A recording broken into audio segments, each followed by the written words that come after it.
നമസ്കാരം. മൂന്നാറിനടുത്ത് ആനച്ചാലിൽ സ്കൈ ഡൈനിങ്ങിൽ വിനോദസഞ്ചാരികൾ കുടുങ്ങിയ സംഭവത്തിൽ കേസെടുത്ത് പോലീസ്. നടത്തിപ്പുകാരായ പ്രവീൺ, സോജൻ എന്നിവർക്കെതിരെയാണ് കേസ്. മനുഷ്യജീവൻ അപകടമുണ്ടാക്കുന്ന പ്രവൃത്തികൾ എന്ന കുറ്റത്തിനാണ് കേസെടുത്തിരിക്കുന്നത്. വേണ്ടത്ര അനുമതിയില്ലാതെയാണ് കേന്ദ്രം പ്രവർത്തിച്ചിരുന്നതെന്ന് ഫയർഫോഴ്സ് ഉദ്യോഗസ്ഥർ പറഞ്ഞു. 2 മാസം മുമ്പാണ് ആനച്ചാലിൽ സ്കൈ ഡൈനിങ് തുടങ്ങിയത്. അരമണിക്കൂറിന് മുതിർന്നവർക്ക് 1000 രൂപയാണ് ഫീസ്. കുട്ടികൾക്ക് സൗജന്യം. സ്ഥാപനത്തിന് സ്റ്റോപ്പ് മെമ്മോ നൽകിയിട്ടുണ്ട്. 2 വയസ്സുകാരിയെ ഇത്ര ഉയരത്തിൽ കൊണ്ടുപോയത് ജില്ലാ ഭരണകൂടം ഗൗരവത്തിലെടുത്തിട്ടുണ്ട്. ഉച്ചയ്ക്ക് 2 മണി. മൂന്നാർ ആനച്ചാൽ ടൗണിന് സമീപത്തെ സാഹസികത നിറഞ്ഞ സ്കൈ ഡൈനിങ് 2 കുട്ടികളടക്കം 5 പേരുമായി ആകാശത്ത് 120 അടി ഉയരത്തിലെത്തി. ആകാശ കാഴ്ചകൾ ആസ്വദിച്ച് വിനോദസഞ്ചാരികൾ ഭക്ഷണം കഴിച്ചു. തിരിച്ചിറക്കാൻ നേരം ക്രെയിനിന്റെ ഹൈഡ്രോളിക് ലിവർ തകരാറിലായി. താഴെ ഇറക്കാനായില്ല.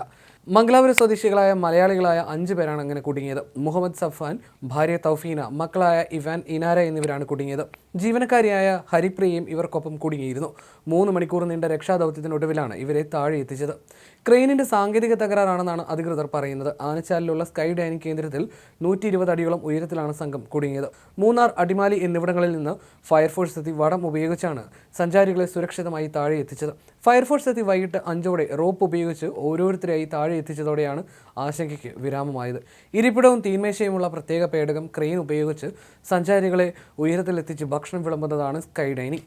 സതേൺ സ്കൈസ് എയ്റോഡൈനമിക്സ് എന്ന സ്ഥാപനമാണ് നടത്തിപ്പുകാർ. ജീവനക്കാർ അരമണിക്കൂറോളം പരിശ്രമിച്ചിട്ടും താഴെ ഇറങ്ങാൻ കഴിയാതായതോടെയാണ് ഫയർഫോഴ്സിനെ വിവരം അറിയിച്ചത്.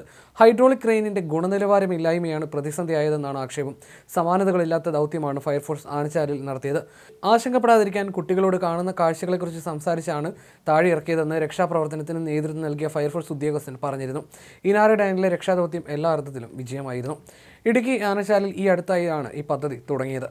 ഒരേ സമയം 15 പേർക്ക് ഇരിക്കാനുള്ള സൗകര്യമായിരുന്നു ഇവിടെ ക്രമീകരിച്ചിരുന്നത്. ആകാശ കാഴ്ച ആസ്വദിക്കാനുള്ള സൗകര്യത്തോടെയായിരുന്നു പദ്ധതി.